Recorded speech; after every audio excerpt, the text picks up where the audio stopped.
Hey, you guys, how are you? Guess who? Your favorite endometriosis awareness advocate and mentor is back. Today is Thursday, March 14th, and I am going to be partnering with our endo sister Samantha Bowick, and we're going to be talking about the most common myths surrounding endometriosis. So, hey, so Samantha is here, and we're just gonna wait for a few of you guys to hop on the broadcast before we get into it. So while I'm waiting for you guys to come in, first of all, I just want to apologize if you can't tell. I'm a little nasally and congested. I've been dealing with the cold the past couple of weeks, and getting to the tail end of it, but I apologize in advance if my throat is a little raspy. I hope that you guys can hear me and understand me okay. So you may see me sipping a bit of tea from time to time. So if I'm not as clear, I just want to apologize to you guys in advance for that. So again, just waiting for a few more of you guys to hop on the broadcast. Then I'm gonna chime Samantha in, and tonight we're gonna just have a open floor discussion. She and I are gonna just kind of go back and forth talking about some of the most common myths that we hear surrounding endometriosis. Hey Tiffany, hey Julie, thanks for joining in, you guys. As you all know, this is March. This is Endometriosis Awareness Month, and so myself, along with Samantha and many other sisters in the endo community, are working overtime to provide you guys with facts, information, personal stories, personal testimonies about all of us 176 million women, teens, and girls across the world, across the U.S., in many different countries who fight and battle with this disease on a regular basis. So we're gonna give just a couple more seconds, and then I'm gonna chime you in, Sam. While we're waiting, those of you who are on the broadcast, can you just drop in the comments and let me know? Can you hear me okay? Is the volume good? Am I clear? You can see me okay? Everything sounding and looking good? Just let us know in the comments there while we're waiting. And then we're going to go ahead and just get right into it. We've got a lot of good stuff to discuss. And Samantha, as we're talking about the different myths, Sam and I are going to be chiming in. Hey, Seth, with our personal experience with some of these myths as well. And then at the end, we're going to have a little bit of time for Q&A. So if you guys, thanks, Samantha, everything looks and sounds good. Great. So I'm going to fingers crossed, chime you in, Sam. It worked the last time we did it. So hopefully good to go.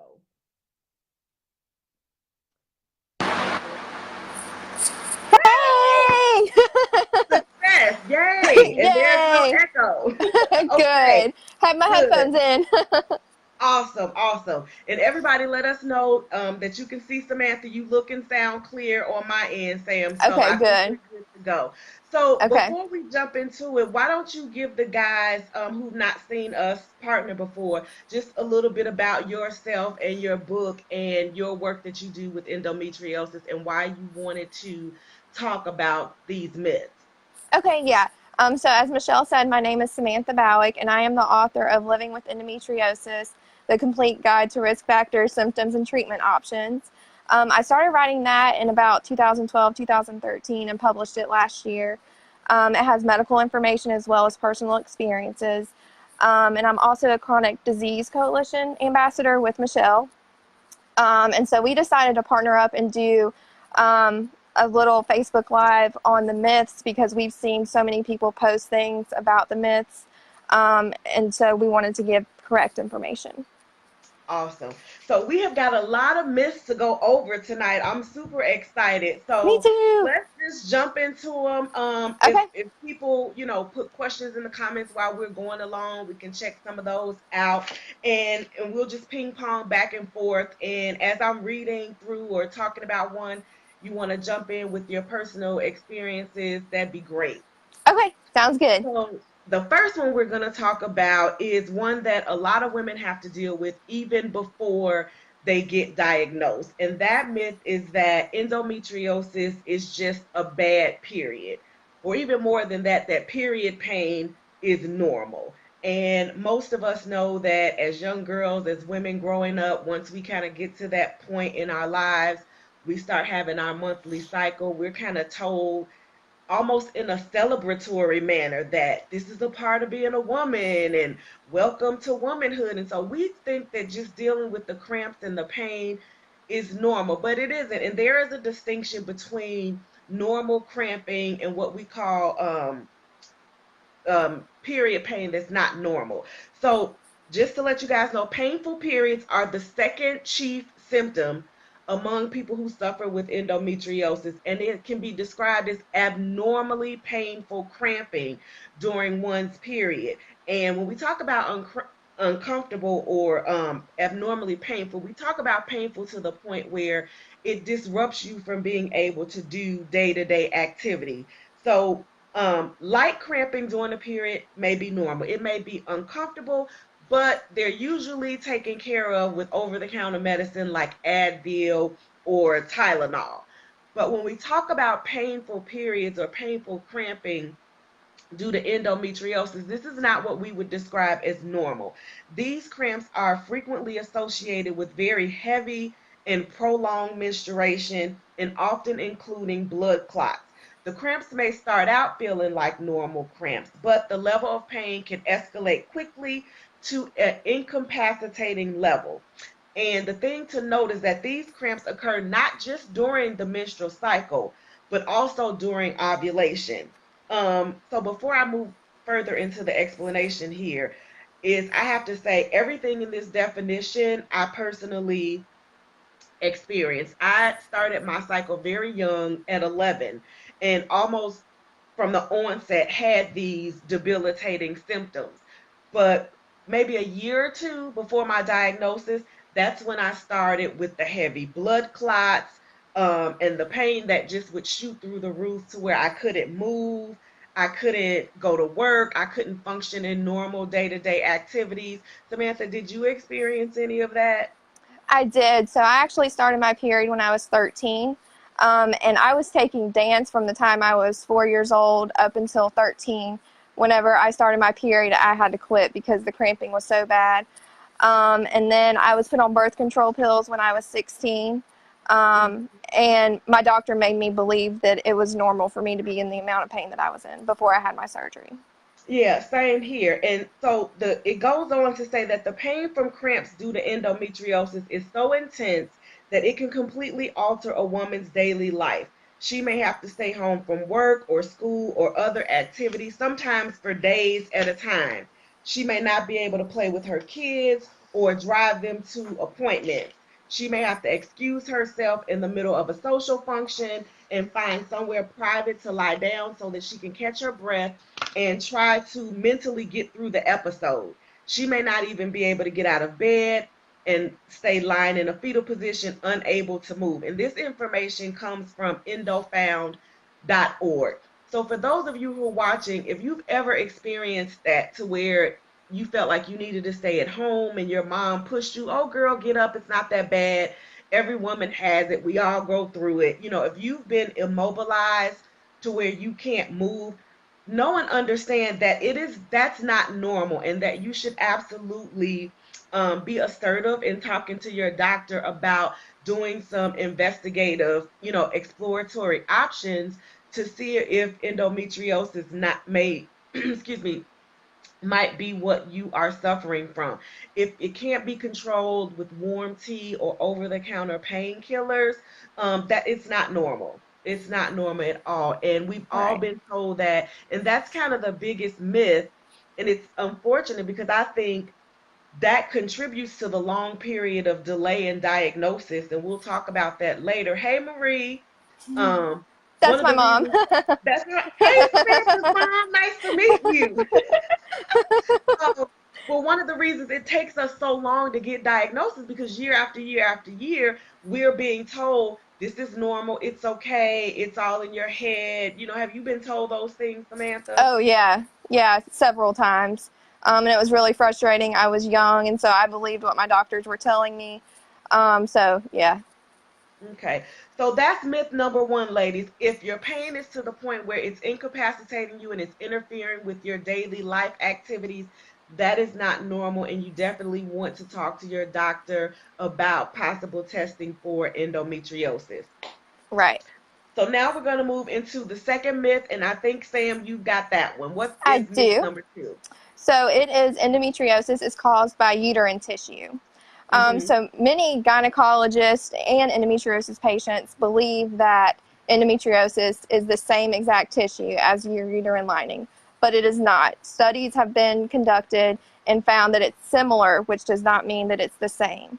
Um, the Center for Endometriosis Care says endometriosis is not just painful periods, nor is it simply bits of normal endometrium implanted in abnormal places caused by backflow menstruation. Endometrium, the lining of the womb, which breaks down and is shed during menstruation, is histologically different from the functional glands and stroma that comprise endometriosis. Contrary to popular public doctrine, while the tissue does somewhat resemble, it is not the same as normal endometrium. So it's So, very important that we make that distinction and understand that. yeah, I was going to say, can you read that last part again? Because it's very important. I want them to get that, the last Okay. part. Yeah. Contrary to popular public doctrine, while the tissue does somewhat resemble, it is not the same as normal endometrium. So I hope you guys got that. So it is similar to the tissue found in the uterine lining, but it's not the same. And that is one of the myths that's been so hard to combat, because even when we're sharing information amongst each other and in our groups, you will see articles from highly respected organizations like the Mayo Clinic, Mm-hmm. um, other endo support sites, and they will have the definition completely wrong. They'll say it's when tissue that lines the uterus is found somewhere else in the body. And it's important Right. to make that distinction that it is not the same tissue. It's not the same. It's similar, but they're not the same. So a lot of times, I know, Samantha, I've seen you do it. I'll do it if I'm reposting an article where 90% of the information is good, but the definition of endo is wrong. I will be sure to point that out, because Yeah. places like WebMD and, again, Mayo Clinic and some other respected endo sites, people look to those sites for information. And when they come back and say, well, such and such site had it, and they take it and believe it is fact, and it just lends more and more to the confusion. So that's myth number two. Say it one more time, Samantha. What is myth number two? Mm-hmm. Myth number two is endometriosis is caused by uterine tissue. It is not caused by uterine tissue. It is not caused by uterine tissue.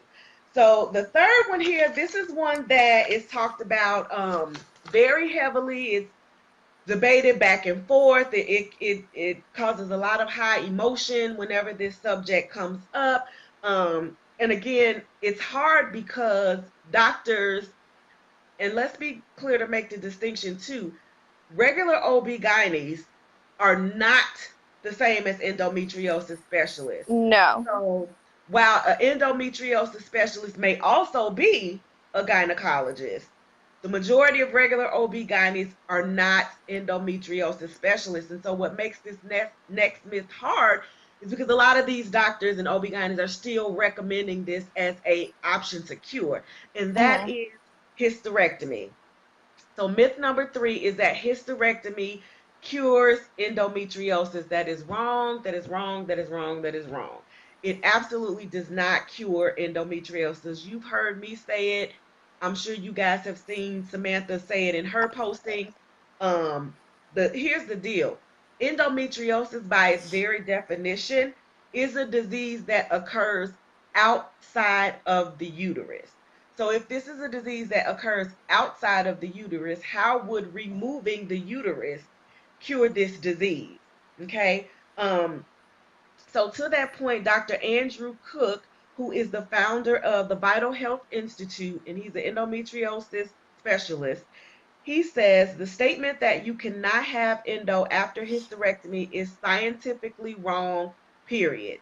It is well proven endo can and does persist even excuse me, even after hysterectomy, both leaving the ovaries in and taking them out.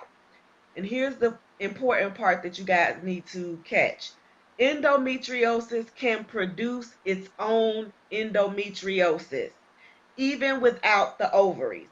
It has been shown in studies that endometriosis can have what's called aromatase enzyme activity. Aromatase enzymes makes estrogen. So the thought was, if we remove remove the uterus and put the body into menopause, that essentially removes the estrogen production and starves the body and makes the endometriosis disappear. And again, that is not true. And Samantha, I know you have some very crucial information to add to that as well from your own personal experience. I do. So I had my hysterectomy. Both ovaries were removed, uterus and cervix, in 2014 by a gynecologist, not an endometriosis specialist. And I started having problems soon after having the hysterectomy. And he basically told me there was nothing else he could do for me. So I was able to find an endometriosis specialist in 2015 and had to have surgery again, and endometriosis was found. So let me ask you this, Samantha. Being 24 years old and needing to get a hysterectomy, how did you feel when that was first presented to you as an option? And how did you reconcile that with yourself and move forward with your decision? And then how did you feel once you found out that it was not a cure for the endo? Yeah, so I knew going in that it wasn't a cure, but I was hopeful that I wouldn't have the pain anymore. So to make my decision, I was trying to go to pharmacy school at the time, so I wanted to be able to focus on school rather than my health, but it didn't turn out to be that way. So I've Hmm. actually had to go to therapy to help deal with my decision, but I am, I hate that I had to make the decision, but I feel like it was the right decision for me. Okay, And I know absolutely. everybody is different. Yeah.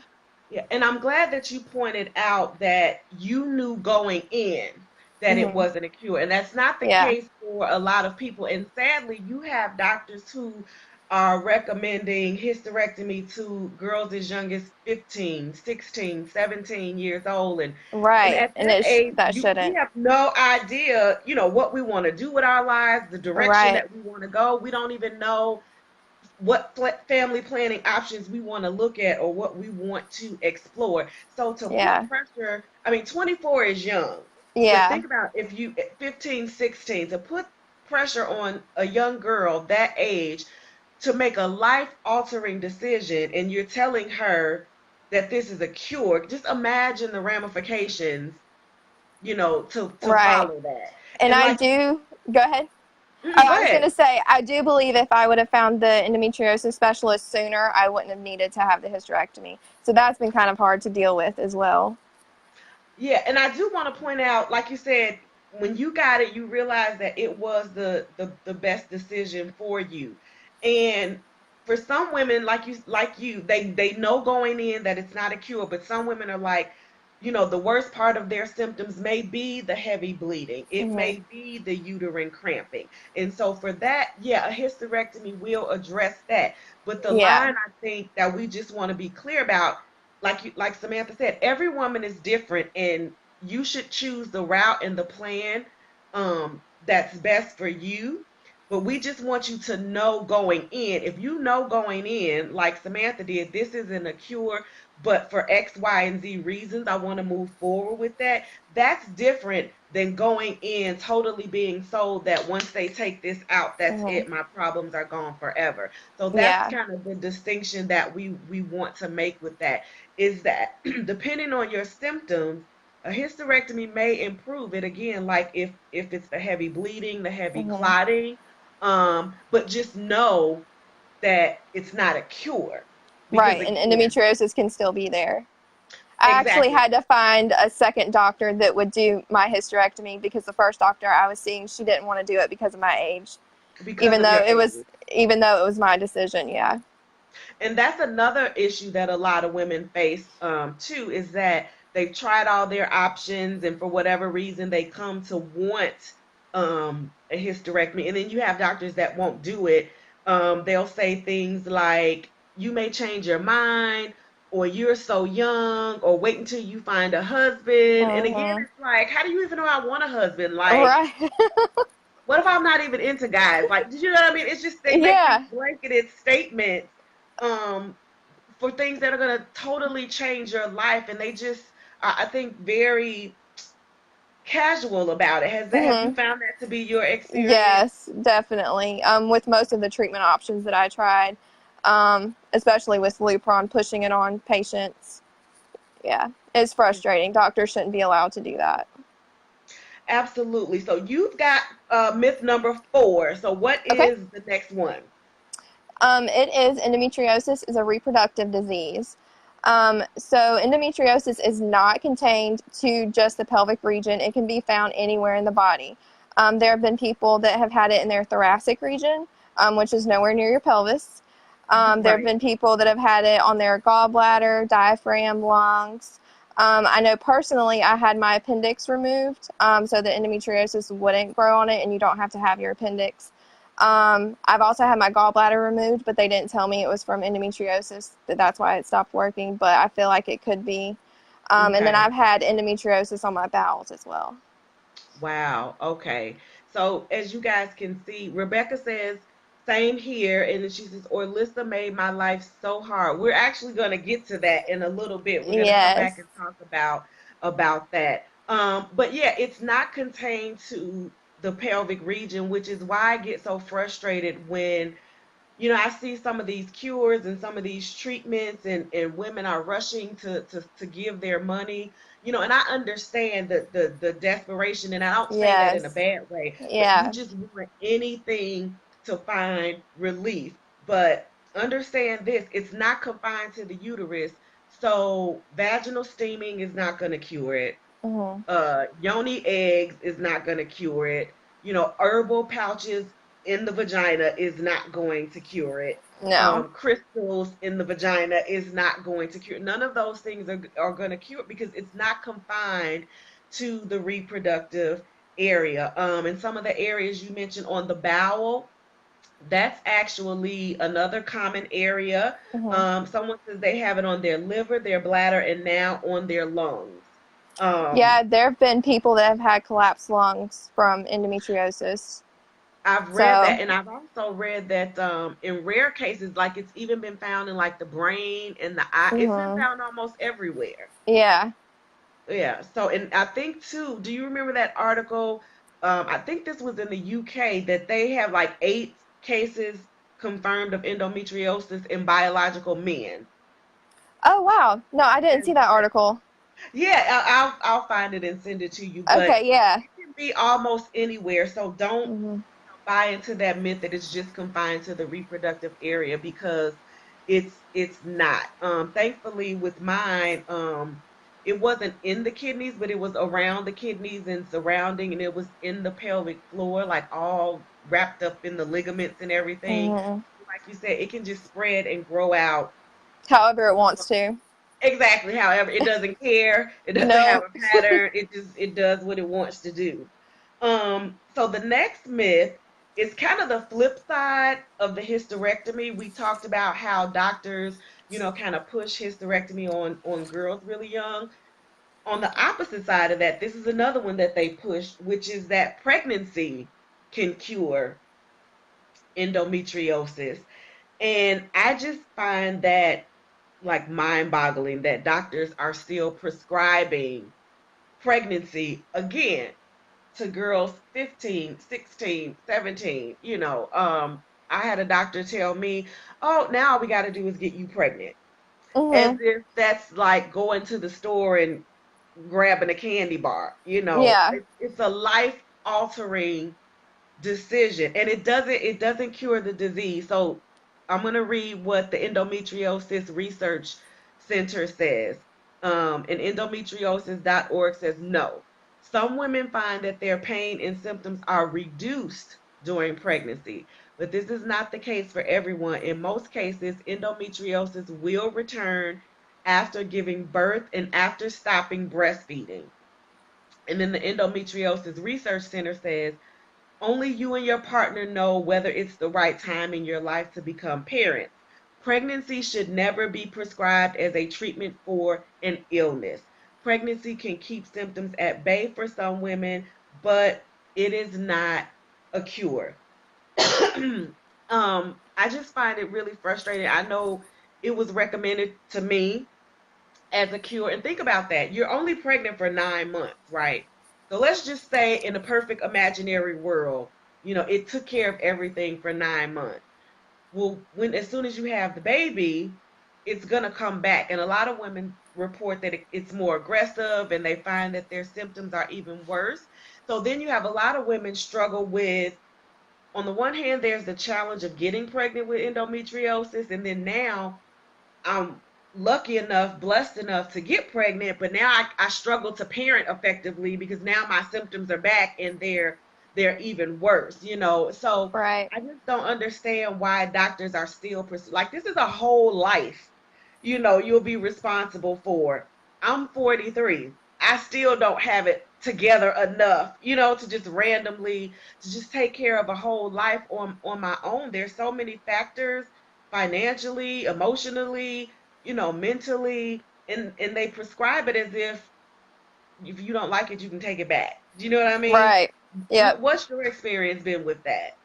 Yeah, so my first gynecologist that I went to, I was around 19 years old whenever I had my first surgery, and she recommended that I get pregnant, and I was just started college. There was no way, I was not prepared to have a child, and so it was really upsetting that she would recommend me do that when it should be my decision.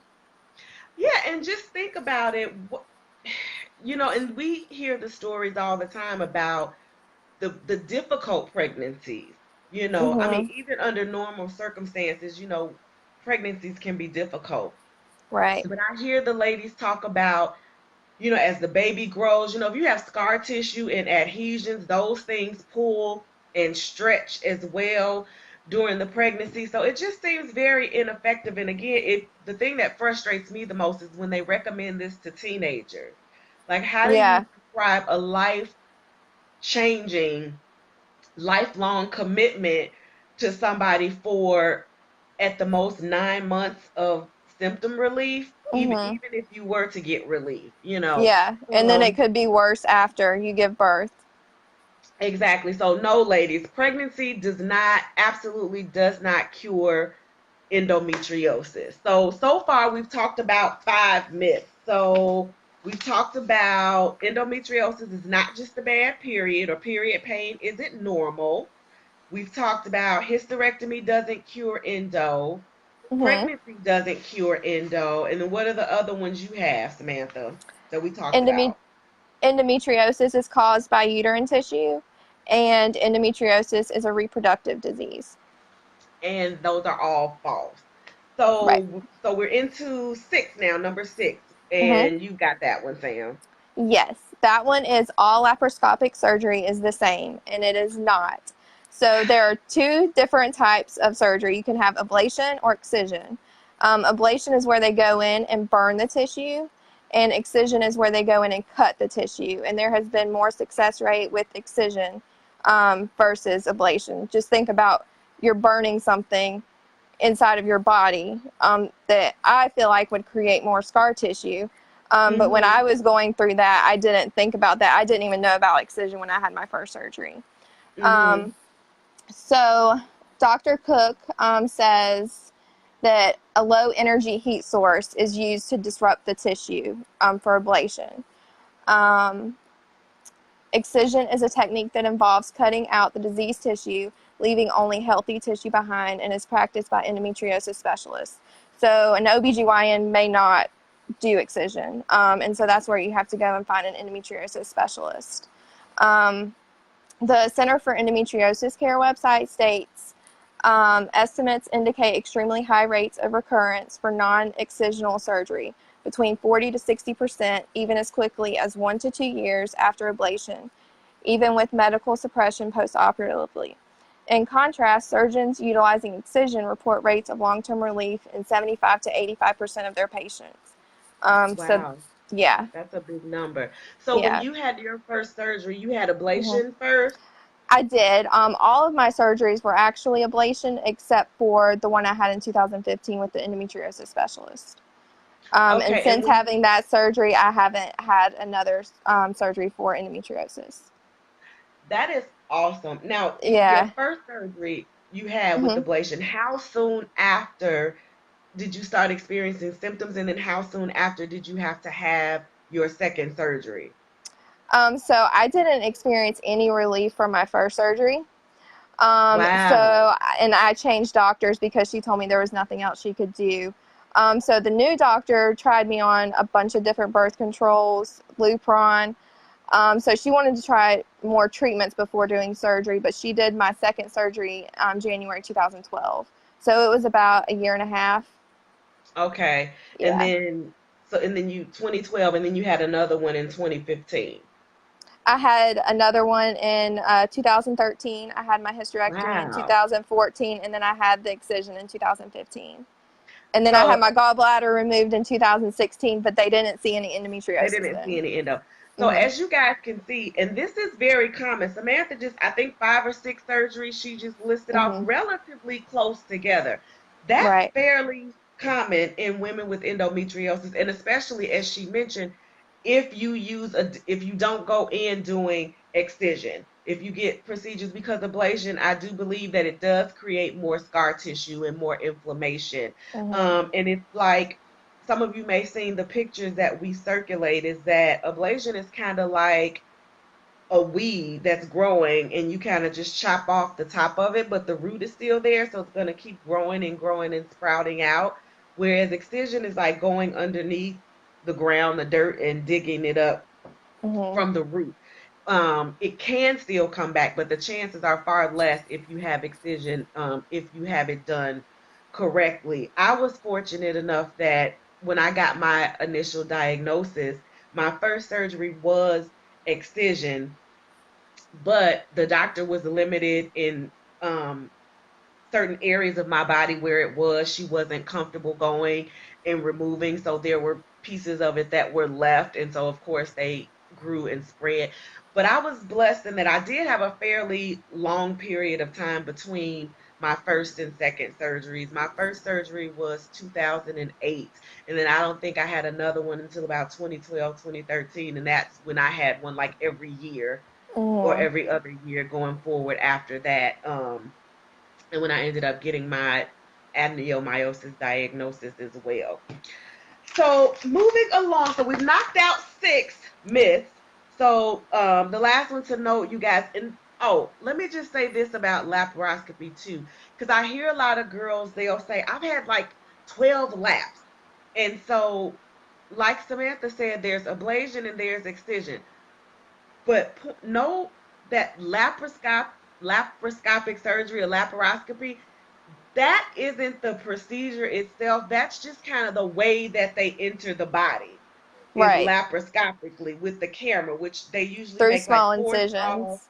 Yeah. incisions around the belly button or in the belly button. So laparoscopically just refers to the way that they go into the body, versus laparotomy is what they used to do back in the day, which is kind of like that big cut across the hmm abdomen, how they used to do the old school C-section.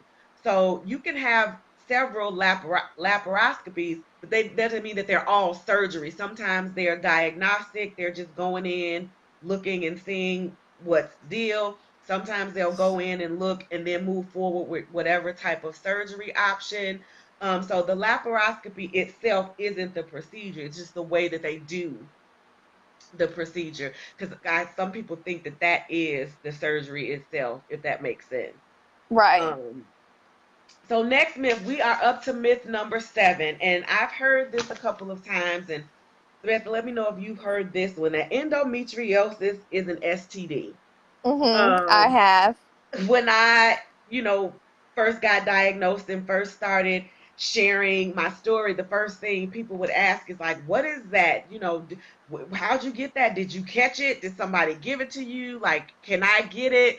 And it's like, no, it's not a disease. It's not an STD. It's not an STI. And you cannot transmit it through any type of sexual contact. Excuse me. Um, and the I'm sorry, I lost my place here. The Where that myth came from is long ago. Another myth that used to dominate is that endometriosis occurred in promiscuous women or women that had a lot of sexual partners, and so that kind of fueled that myth. And so the Endometriosis Research Center says endometriosis is not a disease which is contracted or caused by anything that the patient did, nor is it contagious. And I know a couple of ladies have said that their doctor have told them they've had pelvic inflammatory disease or they've just got some kind of undiagnosed STD, and that is simply not the case. You can't give it to anybody. You can't catch it from anybody. If you've been told this, I do want to point out that the ERC says those doctors stating otherwise are likely confusing endometriosis with endometriitis. And if you guys know anything about like primary biology, anything that ends in itis means inflammation. So endometriitis is inflammation or irritation of the lining of the uterus called the endometrium. And that is typically caused by chlamydia or gonorrhea or various bacterial infections. So endometriosis is not an STD. Endometriitis, which is inflammation of the endometrium, can be caused by some STDs, but you can't get or catch it. In fact, new studies are leaning toward showing that endometriosis is actually laid down during fetal development.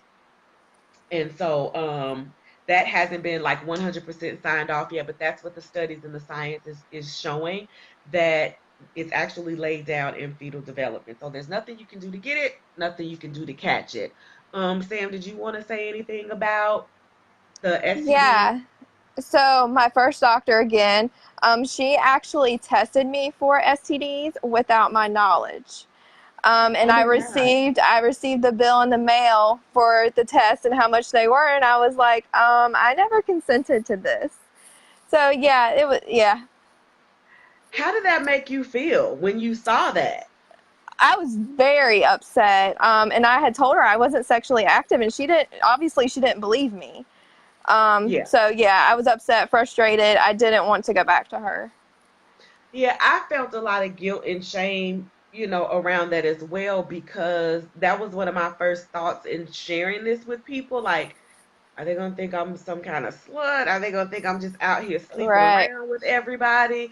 So, even though that wasn't the case, like you said, for you or for me, you think that you still are hesitant because of that perception. So, that's another reason why it's very important to dispel that it has nothing to do with the number of sexual partners that you've had. right. All right. So number 8. Mm-hmm. That is treatments are one size fits all. So Oh, if if treatments were one size fits all, we would have a cure. We wouldn't need to have surgery after surgery unless surgery would exactly. cure us. And so endometriosis sufferers are expected to try birth control pills, Depo, Lupron, surgery, diet changes, exercise when we really don't feel like exercising. Um, Right. Herbal remedies as well as other treatments. And so for me personally, I probably have been on at least 6 different birth control pills over the Mhm. course of 2 years. Lupron, I was on Depo. I tried the diet change. I went to pelvic floor physical therapy, and that did help some, but it didn't help with the disease that I had on my ovaries. So yeah, I didn't get a cure. Yeah, it's so funny when you talked about the exercise because basically, and I've heard this from other women too, a lot of times we're told we have it because we're fat, Yeah. because we're overweight, because apparently when you're overweight, your body produces excess estrogen and they feel like that feeds the disease. So yeah, they're like, oh, just exercise, lose some weight. And it's like, well, that's kind of hard to do when I'm bleeding for like 40, 50 days in a row Mm-hmm. and I have no energy and I'm anemic. And every time I move, I'm dropping blood clots on the floor everywhere. So it's Right. like, I wish it were that easy, and Yeah. you're right. I've tried probably everything you mentioned. on that Mhm. list. And I think every woman has tried one or more, if not all, or some combination of those things at one point in her life. And I kind of felt like a guinea pig in the beginning after my surgery because, like you, they tried so many different types of birth control, so many different types of pain management, still Mhm. shoot me up with the Lupron, and all that stuff just gets in your body and it makes you nuts. I mean, it It literally does. affects your hormones, your Yeah. emotions, your mood swings. And I didn't realize it at the time, and chime in if this happened to you. When they're doing all of this experimenting, they don't wait, for this stuff to cycle out of your body. It's like, let's No. try this for 6 weeks. Oh, okay, well, let's switch and it's like immediately the next week they switch Mhm. to something else. Okay, 2 weeks later, try that. And so all of this stuff is just, it's in you. And so Yeah. a lot of times people that get into arguments about keto and paleo and this diet and the endo diet, and you know, it, no one thing works for any woman. And so I just say, try what you're comfortable with. Mhm. Um, one recommendation my doctor had given me was I did try the endo elimination diet, was to like Mhm. journal my symptoms, to try to pinpoint like if I had a flare up immediately after something that I ate as a way to kind of find foods to eliminate. And I did Yeah. find some foods that triggered me, but the thing is, foods that trigger me might not trigger you. Like you may Right. be able to have cheese and coffee all day long and have no problem. But those are foods that for sure are triggers, for me. So it is important to note that the treatments are not one size fit all, and you may have to explore a little bit on your own and try a little bit of this or that. I know we have a lot of women who lean more holistically. They don't really like Mhm. taking medication. I lean that way as a wellness professional, but I always say I found a nice balance between the two. Like I prefer holistic measures, but I will take a Norco if I need it. Like if the pain Right. is that bad, I'm not gonna sit and suffer, and purposely cause myself more harm or more pain. But yeah, don't feel bad, ladies, if something one lady tried didn't work for you. Like Samantha said, if that were the case, we'd have a cure Mhm. and we could just roll it out to everybody. Yeah. Um, so where are we? 9? Are we on 9? I think Yes, so. we are. Yeah, 9. Okay. This one is a not a touchy subject. I'll say delicate, but I think it will alleviate a lot of guilt and shame from ladies once they know this one. And that is that having an abortion or douching does not cause endometriosis. So it's a topic that's come up many times in different groups. A lot of people feel like, oh my God, when I was younger, I terminated a pregnancy or, I had a miscarriage. And so this is what's caused it. And I just want to offer you assurance that it does not. It does not cause endometriosis. And I just want to read to you some of the notes that I have here. Again, and this is an excerpt from my book, Fighting Fiercely, where I also have a chapter that talks about some of these myths. Just one of the earliest myths surrounding endo, were two of the most prevalent, that having an abortion and or regular douching was a leading cause of endometriosis. Even today, decades after this theory has been disproven, lots of women wallow in guilt, shame, embarrassment, excuse me, somehow believing that endometriosis is their punishment for having had an abortion. Endometriosis.org adamantly refutes that claim in their research that shows there's no scientific evidence linking abortion or douching with consequently developing endometriosis. In fact, regarding abortion, it has been shown that women with endometriosis have had fewer prior pregnancies, elective abortions, and ectopic pregnancies compared to women seeking care for fertility who did not have endometriosis. And there's also been reported a reduced risk of endometriosis in women who reported a history of induced abortions. So There's no scientific data for that, lady. So release yourself from that guilt, from that shame, from that embarrassment. That's a very personal choice. It's yours and yours alone. And if that's a choice that you've ever had to make, just know that endometriosis is not your punishment for that. And again, I'll just reiterate again, if someone's saying that an abortion has caused endometriosis, again, that may be, they may be confusing that with endometriitis, which again is that inflammation that's caused by, again, chlamydia or gonorrhea. It can also be caused by mixtures of normal vaginal bacteria that are more likely to occur after miscarriage or childbirth, or sometimes even a C-section.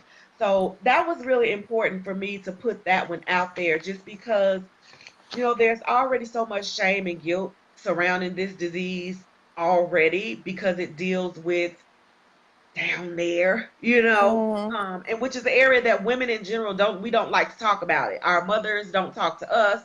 Their grandmothers didn't talk to them. So it's already a touchy subject. And so a lot of women suffer in silence because they think that they deserve, endometriosis. And nobody deserves that at all. right. Yeah. Anything you want to add to that about that myth, Samantha? I haven't personally experienced that, but I have seen that myth floating around, so I'm glad you discussed it. Awesome. April says, has anyone tried an anti-inflammatory diet? I have. Have you, Samantha? I did the elimination diet for gluten and dairy, and I could tell a little difference in my symptoms, but I was still experiencing pain. Okay. I did, and I found meats like red meat, pork, just like meat in general, but especially red meat and pork. Dairy was a huge trigger for me, which kind of hurt my feelings because I love cheese. I had given up milk already some years ago, but sweets, sugar is a huge trigger for me. So I did the elimination diet, and I'll just be honest. Some things I've been able to adhere to, like the no meat, no, white rice. I've never been a big coffee drinker, but I do struggle with cheese. I do. I still struggle with sweets here and there, but what I've done is start to seek out like gluten free cookies or desserts or things like that. I've still exploring vegan cheeses. I have not found one that hit the spot for me. So if anybody Hmm. out there knows of a great vegan cheese that's like amazing, let me know. But I've tried several, and so now what I do, if I absolutely have to have it, I'll try to find the hormone free cheese or the antibiotic free cheese. And I do notice that I'll flare, but not as much. Um, and sometimes if I'm going to be out partying and I know I'm going to drink the wine, I'm just like, I'll take the hit and just rest for It's the worth rest it of for the the night. weekend. Yeah, I just kind of eat well the rest of the day, and then I'm like, I know, and I think we've all done that to some degree. But yes, April, some women have found the anti-inflammatory diet to be very helpful, and some women, like Samantha and others, say that they notice a little bit of difference, and some women don't notice any difference at Right. all, which is why it was important what Samantha talked about earlier, that the treatment options are not one size fit all. So where Yeah. are we? We are Um, on 10. 10. Okay, you got that one. So that one is endometriosis is or causes cancer. Endometriosis is Yeah. not cancer, and it does not cause cancer. Say it one more Um, time. endometriosis is not cancer.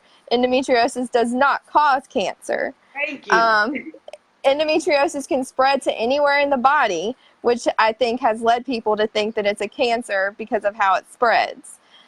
In Dr. Cook's Stop Endometriosis and Pelvic Pain book, he writes, endometriosis acts like cancer, invading normal tissue, but it is not a malignancy. And I think that's a very important point to make.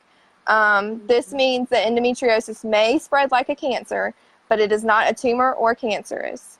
There is endometrial cancer, and I think that's where people get confused. Mm-hmm. Mm-hmm. And But I think endometrial cancer is not from endometriosis, and okay. endometriosis does not cause endometrial cancer.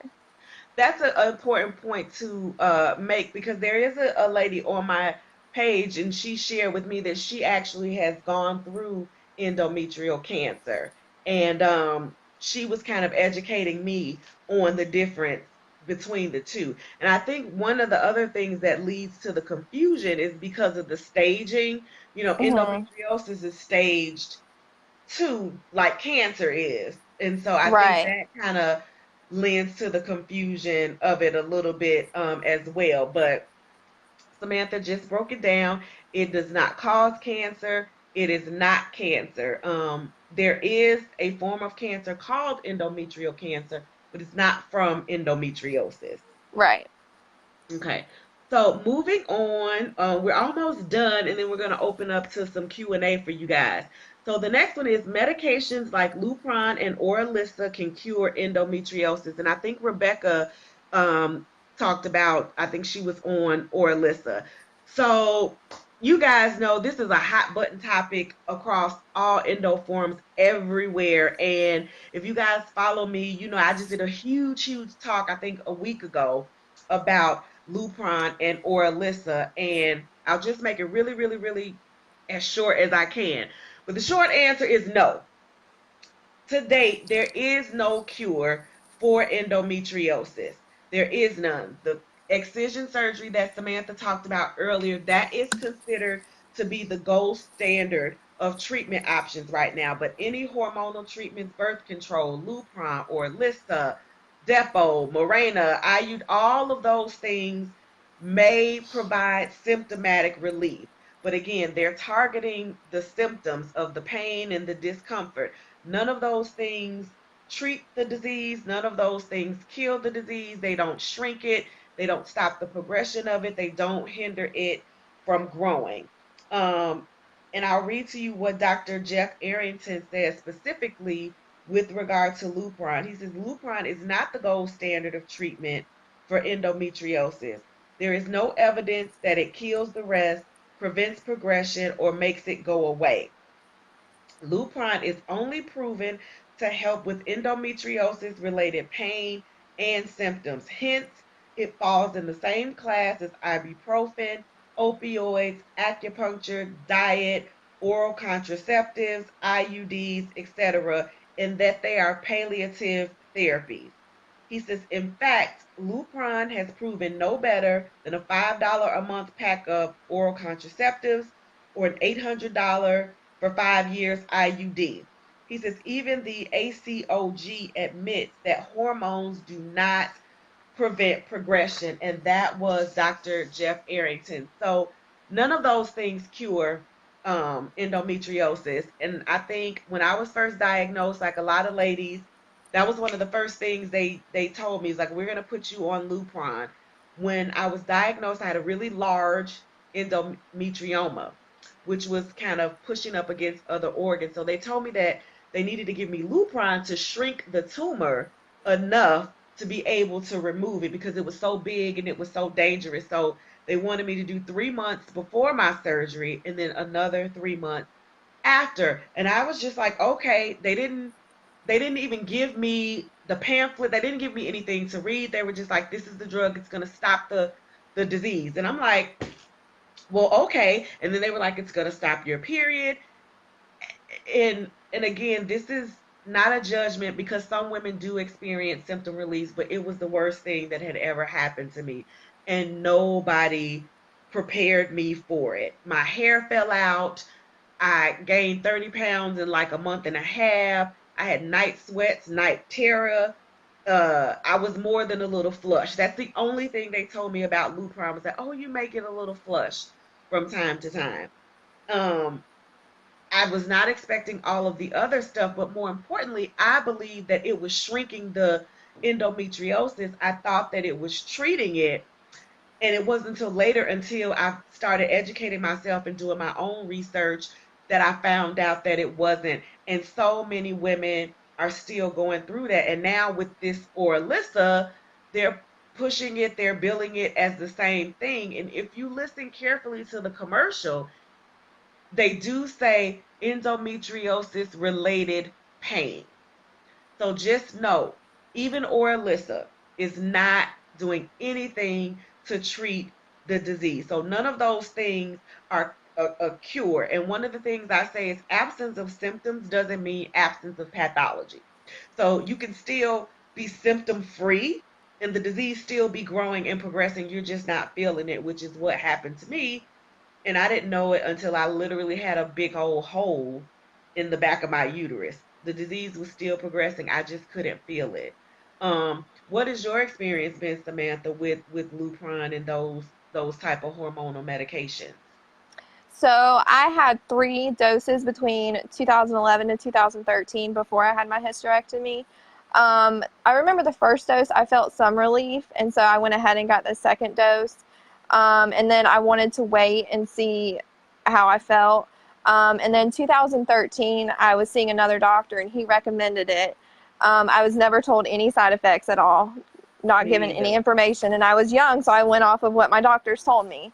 Yeah. Um, in 2013, when I had that dose, my pain got so much worse, and he just kept telling me it's because the endometriosis is dying, it's getting killed by Lupron, and I was like, no, I'm in so much pain, this can't be right. And then I remember him telling me that my uterus looked like a 70-year-old's, and I was like, thanks. Right. So Yeah. I didn't go back for my second dose from him, and I haven't been on it since. I've been diagnosed with osteoporosis. A doctor has not told me that it's from Lupron, but I'm sure that it is. You strongly believe that it is. Yeah, I do. Yeah, same with me. When I got my first injection, I was told it would stop my period. But little did they know, little did I know, I had already ovulated. So I got the shot and I still got my period and I found myself lying in the middle of my floor, balled up, just crying because I literally could not move. Like I had to have a friend drive all the way across town to my apartment to get me off the floor just to take me to my doctor's appointment. And they were Yeah. just like, "Oh, it just takes a couple of months to kick in into your body." And I never got relief and they had given me add back medications and all Mhm. that stuff and Yeah. I didn't develop osteoporosis, but I believe that I did develop my bones were weakened. Now I bruise incredibly easy now. Just the slightest thing will bruise, and it takes me a significant. I mean, it'll take me months to recover Mhm. from just the slightest bruise. I believe that my teeth were weakened. I developed TMJ. I had to have one of my tooth cracked, and I now have to sleep with the protective guard to stop my teeth from grinding, and so they won't, get brittle. Never had Yeah. any issues with my teeth prior to that was one of the things I kind of liked about myself was my teeth. So I was really afraid that they become weakened. And Mhm. I haven't been on Lupron for 10 years. When I had my surgery, they wanted to give me a second dose. And I said, absolutely not. I Yeah. absolutely refused it. And it's important to know, too, these drugs like Lupron and Orilissa, they only have a short lifespan. Lupron is only safely recommended, I think, for a maximum of 12 months. Mhm. Um, I can't remember with Orilissa if it's the 150 milligram or the 200, but one of those is only for 12 months, and then the other is only for 24 months. So Okay. even if you get a little bit of relief with those, once that time frame is up, you do need to have a backup plan or go talk to your doctor about what the next steps are going to be because you can't stay on those medications forever. Right. Yeah. And so just again, just make sure ask them for the pamphlets, the side effects. If you guys go to the Fighting Fiercely page and check out the video that I did there, there's a link to the FDA. You can pull up the full, I think 34-page report from the FDA about Orilissa and get each and every side effect, the information from the studies. You can get the same information from Lupron there as well and just get the information that the doctors are not going to tell you. And again, if you get the information and you still feel comfortable moving forward, then we totally support that. We just want to make Right. sure that number one, you are fully aware of what may happen and understand, like Samantha said earlier, going into it that you know that it's not a cure. Mhm. So number 12. Endometriosis is all in your head. I've heard this so many times from doctors and patients saying their doctors made them feel this way, and it's wrong. They shouldn't make you feel that way. So, endometriosis is an actual disease that causes symptoms, and that's not from your head. Um, this has resulted in countless patients feeling like they are making up their symptoms, which can lead to patients not seeking the medical treatment that they need, because who wants to continuously be told they are making up what they are experiencing? Pain is real. You are not making it up. If a doctor tells you it's all in your head, do your best to find a new doctor who will listen to you. And Yes. I was actually, a doctor prescribed me Xanax to help me calm down, because she was saying I was really stressed out. Are you Yeah. serious? Yeah, that was my second surgeon. Oh my gosh. Yeah, But yeah, I've been told that too. When my pain came back, and I went for a second evaluation, I was just told, "Oh, you must be just, stressed out, and it can't. It's impossible because you've had surgery." That's kind of the same thing they kept saying. It, right, it can't be because you've had surgery. But all the ladies out there, the young girls that are out there watching and listening, your pain is real. It's not all in your head. It definitely is not all in your head. It is real. And right. like Samantha said, if you have a doctor that's telling you that, don't be afraid to find another doctor for sure. Yeah. Are we at the last one or next to last? We are at your 13. last one, 13. Yeah. Okay, Yeah. so we've got two more to go, guys. Then we're gonna do a quick review of all of them, and then we're gonna open up for a little Q&A. So the next one that I have is that teenagers cannot have endometriosis. This is absolutely, absolutely false. Most young ladies start having symptoms of endometriosis the onset of their menstrual cycle, which is typically preteen, teenage years.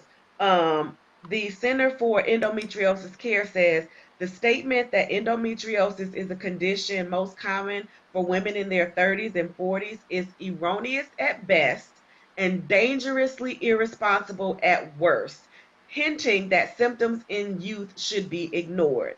He says, in fact, as many as 70% of teens and adolescents experience symptoms early in life and even before the onset of menstruation. Yet, the outdated notion that endometriosis cannot affect young patients leads to postponed diagnosis for several years, which by that time lesions have affected the tubo-ovarian structures and severely compromised fertility. So, absolutely, teenagers can have endometriosis, but it goes back to that earlier. I know my mom said it to me. This is just a part of becoming a woman. These are just growing pains.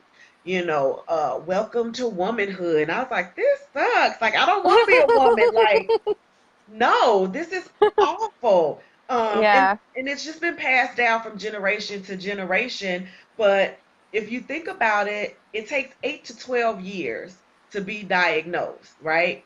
On average. So I was diagnosed at 33, and when they went in and they saw how bad it was and it was all over everywhere, they guesstimated that I had had it for at least 10 years. So take 10 years off of that, that's 23.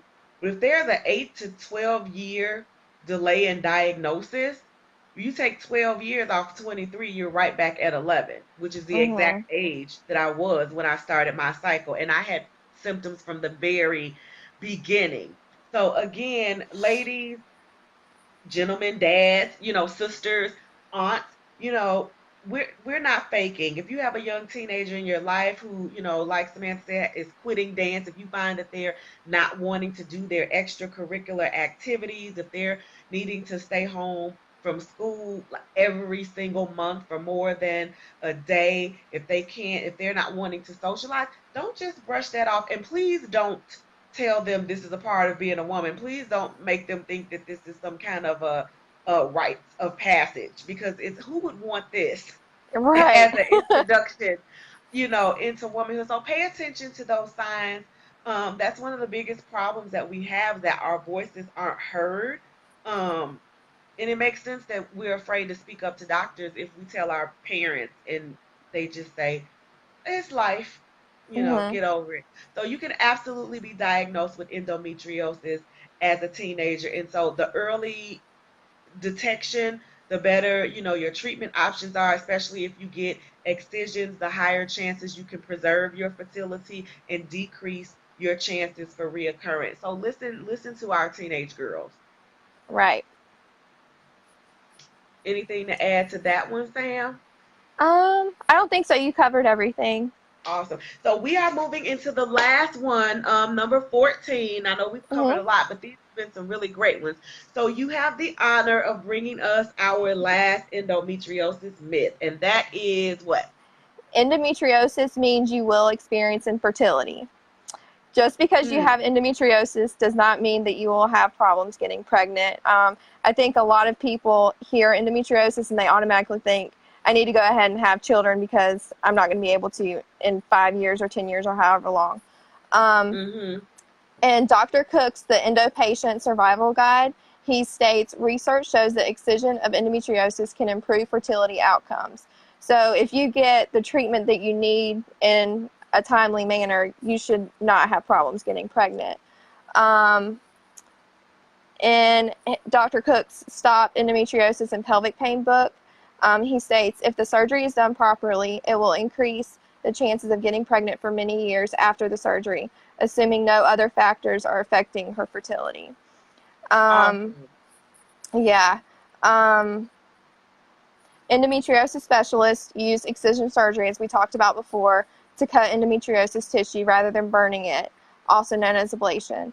While everyone is different, there have been success stories of women who experienced infertility and became pregnant after having excision surgery with an endometriosis specialist. I think it's important to note from the Center for Endometriosis Care's website that medical therapy does not eradicate endometriosis. However, and the disease does not simply go away as a result of drug suppression. This may be why the endometriosis causes infertility myth came about, because more women were trying medications rather than surgery for their infertility. Got it. Got it. So, ladies, there is hope. There There is is. hope. If you have endometriosis, you can. I know plenty of women who have gone on to have successful pregnancies, multiple pregnancies after their diagnosis. Unfortunately, I was not one of them. But again, I had a complex issue, and I also had adenomyosis, which did directly affect my uterus. But don't lose hope. You can absolutely, become pregnant, and if you do become infertile, there are still parenting options with fostering, with adoption, with surrogacy. There are lots of other options that we have available now that we didn't have years ago, in terms of preserving fertility, keeping fertility, and Mm-hmm. parenting, when fertility is not an option. So you absolutely does not mean that just because you have endo, you won't be able to conceive. So that is it. We have made it through. We're just a little bit over the hour. But we did want to take a few minutes to open up those of you who are still on with us. Thanks for hanging in there. Do you guys have any questions about any of the myths that we talked about? Any myths that you may have heard, or any questions in general about anything related to endo? And we'll just see what pops up. And while we're waiting for questions, anything else that you want to add, Samantha, to any of the myths or any other crazy things that you've heard? I think we pretty much covered them all. Um, The major ones, yeah, yeah. yeah, we did. Yeah, I was trying to think Okay. back to all of the doctors I've been to, and most of my doctors told me these things. So I'm glad we Yeah, could so do it. hopefully, with this that we put out there, and with the information that's coming out with more doctors, hopefully these myths will start slowly but surely, you know, to fall away. And but it's important that it come not just from us but from the doctors. So I think Right. the education piece starts there. Marie says, y'all did a great job. Yay! Thanks, Thank you Mom. so much. Hey. So it doesn't look like we have any questions. So we're gonna wrap up. We've got 2 weeks left in Endometriosis Awareness Month. So before we hop off, Samantha, you want to share with the people events, engagements, things that you've got coming up for this month, and also where they can find you online and on social media. Okay, yeah, so I'm doing a Facebook Live with Rebecca Godfrey tomorrow, and we're just going to talk about endometriosis in general. And then Saturday, I have a book signing event that I'm going to talk about endometriosis and then sign books. And that's in Greenville at the Five Forks Library in South Carolina. So, yeah, you can find me on Facebook. I'm on Instagram and Twitter at skbowick. I have a website, www.samanthabowick.com. So yeah. And are you still running your special? If they purchase a copy, where can they find your books? I am. Yeah, you can either just direct message me, and we can do it that way. And I've been using PayPal, or you can do it online on my website. Is the free shipping available on the website as well, or just through direct message? It's not, but I think if I see it, I can correct it to where Okay. they get the free shipping. But yeah, if they just want to message me, that's fine. And I'm doing that for the entire month of March. So all month, you guys, if you want a copy of Samantha's book, she is waiving the shipping fee. So you can reach out to her and contact her directly and take care of the transaction via PayPal, and she'll waive the shipping for you. If you do order it directly through her website, it'll charge you shipping, but she's saying she can Mm-hmm. like go in on the back end and have Yeah. that refunded for you guys, and she's gonna do that all month. Um, for the month of March. Mm-hmm. Tomorrow she's going to be on her page doing a live stream with Rebecca Godfrey, and they're just going to be having a general open chat about endo. And then Saturday she's going to be in Greenville, And it's South from 2 to Carolina, 3 o'clock. Yeah. from Mm-hmm. 2 to 3 at the book signing. And where's the book signing again? Five Forks Library. Five Forks Library. Mm-hmm. And so find her on all her social media. She's on Facebook, she's on Instagram and Twitter, right? Mm-hmm. Yes. So you can find her there. So I'll be tuning in tomorrow to you guys' Facebook Live. Yay, So thank for me, I've you. got a yay! I've got two things coming up this month. One of them I can't reveal too much about, but I'm gonna be partnering with the Worldwide Endo March Chicago. That's gonna be here on March 30th, Saturday. So if you don't have your tickets, they're free. Just go to Eventbrite and look up Worldwide Endo March Chicago and register. I'm gonna be partnering with them, doing some great stuff. So come on out. That's gonna be in Oak Park, Saturday, March 30th from 12 to 4. You get all the location and details on the Eventbrite link. I'll be posting that later, but I'm going to be there and be a part of that. So if you're in Chicago, Oak Park in the city, mark your calendars for March the 30th. And then also Wednesday, March 27th, I'm going to be doing an online radio show discussing endometriosis. And once I get the details about the time and what station, I'll make a post for that too, so you guys Oh, can that's catch me there. exciting. Yeah, I'm excited about it too. Yeah, so we'll be doing Good. that. So watch and my Instagram is I'm Instagram, Twitter at Fight Fierce Endo, and Facebook .com/fighting fiercely. So check out those pages, follow, like, share me and Samantha. April says you ladies are awesome. Yay! Oh, Thank you, thank you. April. We And I appreciate did want to it. add that I will be at the Worldwide Endo March in Hilton Head, South Carolina, March 30th. And it Yeah, starts at so 9. at 9. So Yeah. ladies, do a Google search Worldwide Endo March. It's taking place March 30th in a bunch of different cities across the United States and I think in some other countries too. So Samantha's going to be at hers in Hilton Head. Mm-hmm. I'm going to be at mine here in Chicago. So just watch our respective pages. We'll be posting and we cross promote and cross share a lot. So if you miss it Yeah. on her page, you'll probably catch it on mine. So we hope that you guys have enjoyed our discussion and we've shed some light on these myths. We hope that we have educated, enlightened, and empowered you. Oh, sorry. If you want to pick up a copy of Fighting Fiercely, you can do that on Amazon or also on my page. If you want a signed copy, you can order through fightingfiercely.com and it's on Amazon in paperback and Kindle.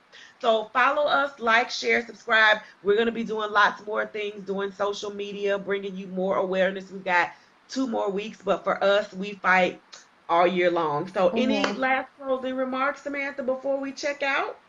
Thank you so much for having me. I enjoyed it. Awesome. And I'm going to download this video, you guys, and share it directly to Samantha's page. So if you missed it, you can catch the replay on either her page or my page as well. So thank you guys so much for joining us. We hope you learned something, and just check us out for the rest of the month and keep spreading awareness. See you guys later. Bye. Bye, Thank you. Samantha. Bye, guys.